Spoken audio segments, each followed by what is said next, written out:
معین الملت والدین عطائے رسول ہند الولی غریب نواز حضرت خواجہ معین الدین چشتی اجمیری رحمۃ اللہ تعالی علیہ۔ ہمارے بزرگوں کی، ہمارے صوفیاء کی زندگی میں جو چیز سب سے زیادہ خوبصورت ہے اور سب سے زیادہ انفرادی ہے وہ یہ ہے کہ انہوں نے لوگوں کے دلوں کا بڑا خیال رکھا ہے۔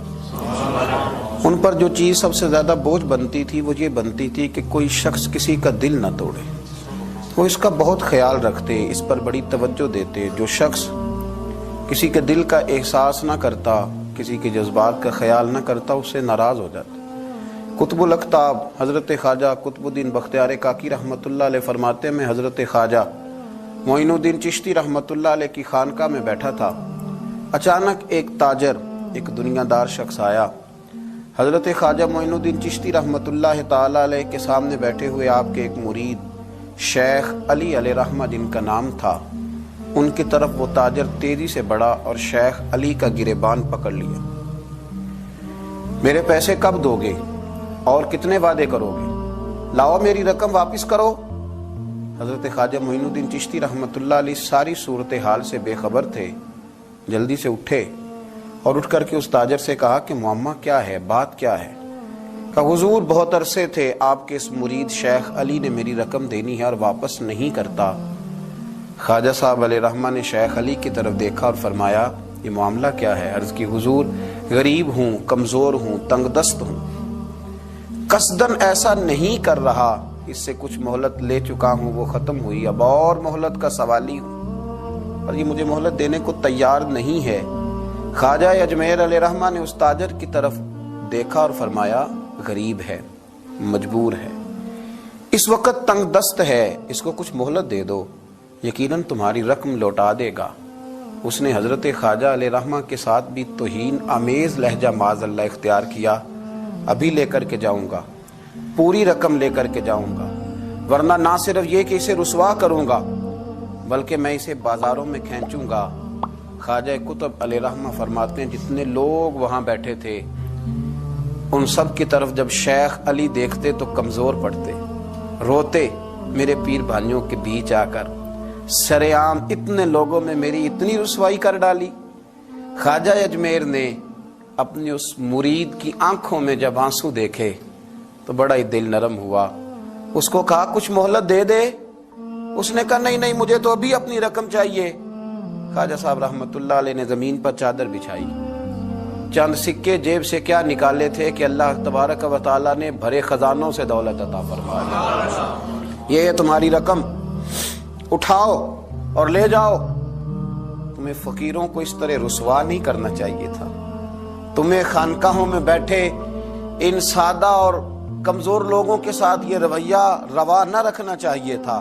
یہ کہا اس شخص نے پیسے اٹھانے شروع کیے اور اٹھاتے اٹھاتے نا جب اس کی نظر زیادہ مال پہ پڑی تو کچھ زیادہ پیسے بھی اٹھا لیے۔ ذرا نظر بچا کے دیکھتا کہ خواجہ صاحب دیکھ تو نہیں رہے، کچھ زیادہ رقم ہتھیائی اور وہ چلتا بنا۔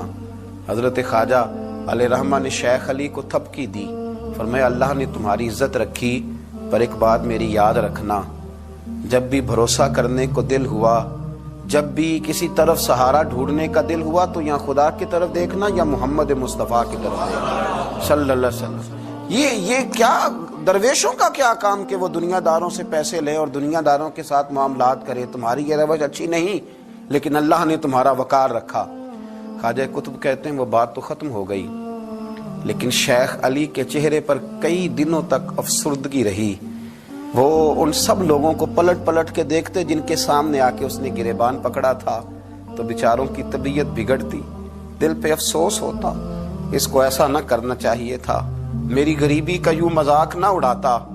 کہتے ہیں چند ہفتے گزرے تو اس تاجر کو ہم نے دوبارہ خواجہ صاحب کی خانقاہ میں داخل ہوتے دیکھا، لیکن اب کہ وہ بڑا ہی پریشان آیا، اب کہ وہ بڑا ہی افسردہ آیا، اب کہ وہ آیا تو ہانپتا کامتا تڑپتا آیا، چادر بڑی ساری اوڑھ رکھی ہے، آتے ہی حضرت خواجہ کی خدمت میں بیٹھا، تڑپ کے رونے لگا، کہنے لگا اجمیر کے بادشاہ بھول گیا تھا، معافی ہو سکتی ہے، غلطی ہو گئی تھی، درگزر کا سوالی بن کے آیا ہوں۔ عطائے رسول ہند الولی غریب نواز رحمت اللہ تعالی علیہ فرمانے لگے پہیلیاں نہ بجھا، جو بات ہے اس کو کھول کر کے بیان کر، فقیر تیری ہر بات سننے کو اور درگزر کرنے کو تیار ہے۔ اس نے اپنا ہاتھ چادر کی اوٹ سے نکالا تو کہنے لگا حضور خشک ہو گیا، اٹھتا ہی نہیں حضور، تکلیف میں ہوں، آزمائش میں ہوں۔ ہوا دراصل یہ تھا کہ میں نے نا وہ میں نے سکے اٹھاتے اٹھاتے نا آپ سے نظر بچا کے کچھ زیادہ اٹھا لیے تھے، تو آپ کی ناجائز دولت، میں نے آپ کی دولت کو ناجائز حاصل کر لیا تھا، تو حضور اس سبب سے میرا ہاتھ چھل ہو گیا، مجھے اتنے لینے چاہیے تھے جتنے میرے بنتے تھے، میں نے ناجائز پیسے لے لیے۔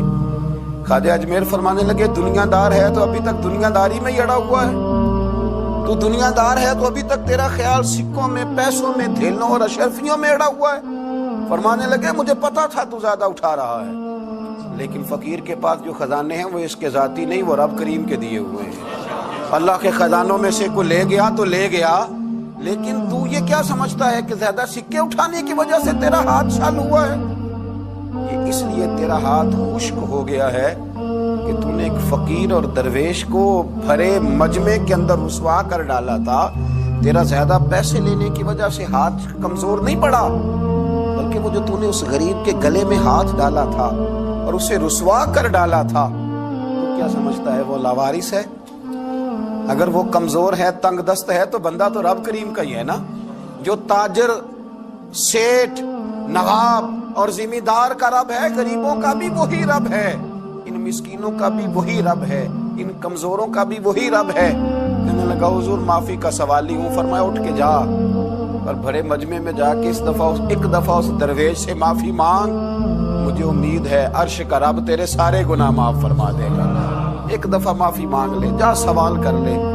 وہ شیخ علی کے سامنے آ کے کھڑا ہوا، وہ کہنے لگا اگر آپ معاف کر دیں تو میری تکلیف دور ہو جائے گی۔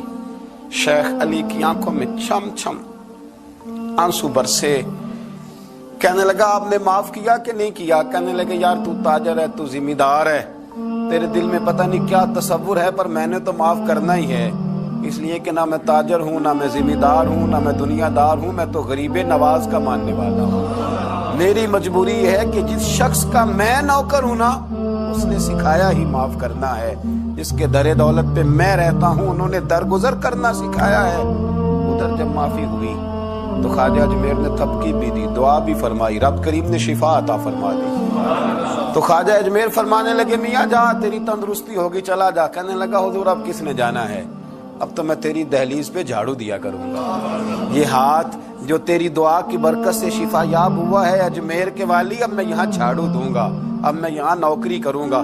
خواجہ اجمیر پھر بولے اور لفظ پھر ایک دفعہ فضا میں گونجے، فرمایا یاد رکھنا ہاتھوں کی تندرستی سے لے کر روحوں کے بیدار رہنے تک، اگر تو چاہتا ہے نا کہ تیرے اندر کبھی کمزوری نہ آئے تو پھر کسی غریب کا دل توڑنے سے بچتے رہنا، پھر کسی مسکین کو رسوا کرتے سے بچتے رہنا۔ اگر اللہ